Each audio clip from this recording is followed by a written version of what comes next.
আসসালামু আলাইকুম ওরহমতুল্লাহি ওবরাকাতুহু। প্রিয় দর্শক, তরিকত টিভি 2 ইউটিউব চ্যানেলের পক্ষ থেকে আপনাদেরকে জানাই আন্তরিক মোবারকবাদ। আজকের যে আলোচনার বিষয় সেটি হলো কলবে কখন নূর আসে।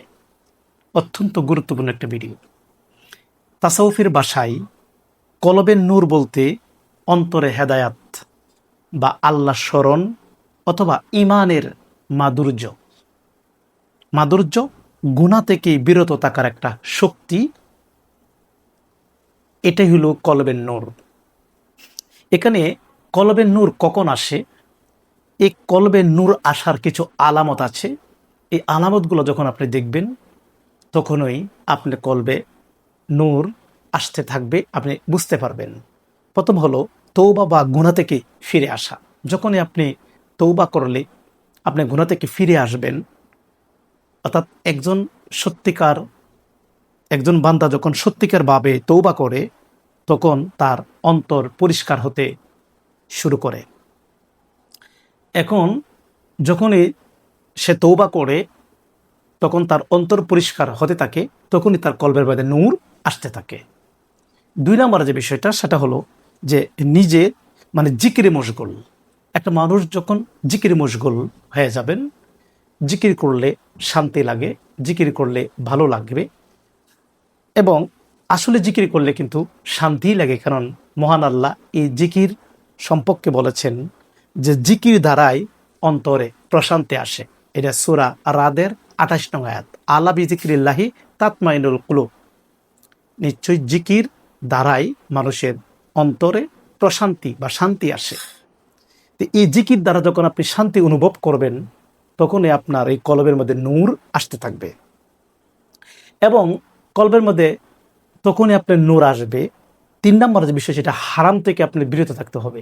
যেগুলি হারাম করা হয়েছে সেই হারাম খাদ্য, হারাম কিছু ব্যবহার থেকে নিজেকে দূরে রাখতে হবে।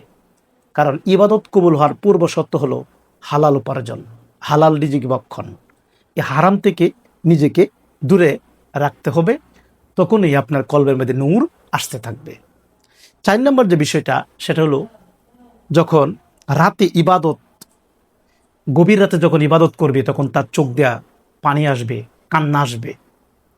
তখন তাহাজ্জুদে, নির্জনে দোয়া এবং ইস্তেগফার, এই 3টা জিনিস যখন আপনি গভীর রাতে করবেন, যেমন তাহাজ্জুদ নামাজ পড়বেন, নির্জনে দোয়া তাসবিহ আদায় করবেন এবং ইস্তেগফার করবেন, তওবা করবেন, তখনই আপনার অন্তরের মধ্যে নূর আসতে থাকবে। এবং 5 নম্বর যে বিষয় যাহা, তখনই আপনার কলবে নূর আসবে যখন আপনি সলেহিনদের সহবতে থাকবেন। সলেহিন বলতে হক্কানি পীর মুর্শিদ, আল্লাহওয়ালা, আল্লাহর ওলিগণ, বুজুর্গানে দিন যারা, বুজুর্গ যারা, তাদের সহবতে থাকা। হক্কানি পীর মুর্শিদের সহবতে যখন থাকবেন তখন ওই পীর মুর্শিদের যে গুণ এটা আপনার মধ্যে আসতে থাকবে। পীর মুর্শিদের সহবতে অমানুষ মানুষ হয়, খারাপ মানুষ ভালো হয়, তখনই আপনার কলবের মধ্যে নূর আসতে থাকবে পীর মুর্শিদের সহবতে থাকলে। প্রিয় দর্শক, আপনার সবসময় কিন্তু তরিকত টিভি 2 চ্যানেল দেখে থাকেন, সবসময় দেখবেন আশা রাখছি। আমি নিত্য নতুন ভিডিওগুলো নিয়ে আপনাদের সামনে উপস্থিত হব, এবং আপনারা অনেকে আমার সাথে সাক্ষাৎ করতে চাচ্ছেন। যদি কেউ আপনারা সাক্ষাৎ করুন, এই স্ক্রিনের নাম্বারে মোবাইল নাম্বার দেওয়া আছে। আমি ঢাকাতে এই মিরপুর শেওড়াপাড়াতে বসি। কেউ যদি আমার সাথে সাক্ষাৎ করতে চান আপনারা এই নাম্বারে সাক্ষাৎ করতে পারবেন। তো এই কথা বলে আপনার কাছে বিদায় করছি। ওয়াকির দাওয়ানা আনিল হামদুলিল্লাহ রাব্বিল আলামিন। আসসালামু আলাইকুম।